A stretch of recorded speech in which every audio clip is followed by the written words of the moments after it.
શ્રીમદ્ ભગવદ્ ગીતા અધ્યાય 18 શ્લોક 46 યતઃ પ્રવૃત્તિ ભૂતાનાં યેન સર્વં ઇદં તતં સ્વકર્મણા તમ અભ્યર્ચ્ય સિદ્ધિમ વિદન્તિ માનવઃ.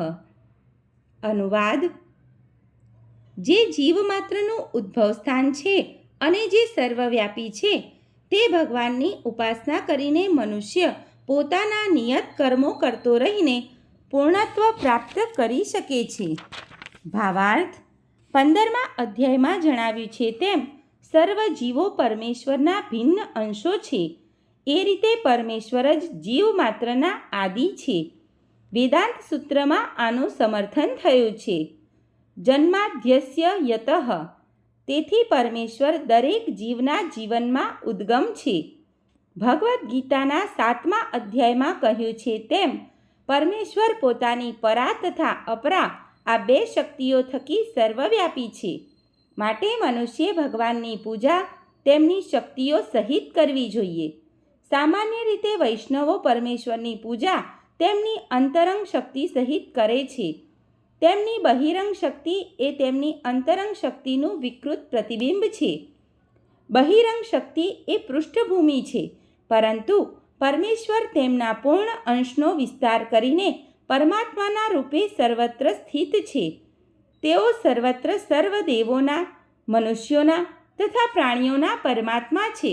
માટે મનુષ્યે જાણી લેવું જોઈએ કે પરમેશ્વરનો ભિન્ન અંશ હોવાને કારણે તેનું કર્તવ્ય છે કે પરમેશ્વરની સેવા કરે. દરેક મનુષ્યે કૃષ્ણ ભાવનામૃતમાં રહીને ભગવાનની ભક્તિ કરવી જોઈએ. આ શ્લોકમાં આની જ ભલામણ થઈ છે. પ્રત્યેક મનુષ્યે વિચારવું જોઈએ કે ઇન્દ્રિયોના સ્વામી ઋષિકેશ દ્વારા તે વિશેષ કર્મમાં પરોવાયેલો છે. તેથી જે જેવા કર્મમાં પરોવાયેલો છે તેના જ ફળ દ્વારા પૂર્ણ પુરુષોત્તમ પરમેશ્વર શ્રી કૃષ્ણની પૂજા કરવી જોઈએ. જો તે આ રીતે કૃષ્ણ ભાવનાપરાયણ થઈને સતત વિચાર કરે તો ભગવત કૃપાથી તે પૂર્ણ જ્ઞાન પ્રાપ્ત કરે છે. આ જ જીવનની સિદ્ધિ છે. ભગવાને ભગવદ્ ગીતામાં કહ્યું છે કે તેષામ અહમ સમૃદ્ધર્તા, પરમેશ્વર પોતે જ આવા ભક્તોનો ઉદ્ધાર કરે છે. આ જ જીવનની સર્વોચ્ચ સિદ્ધિ છે.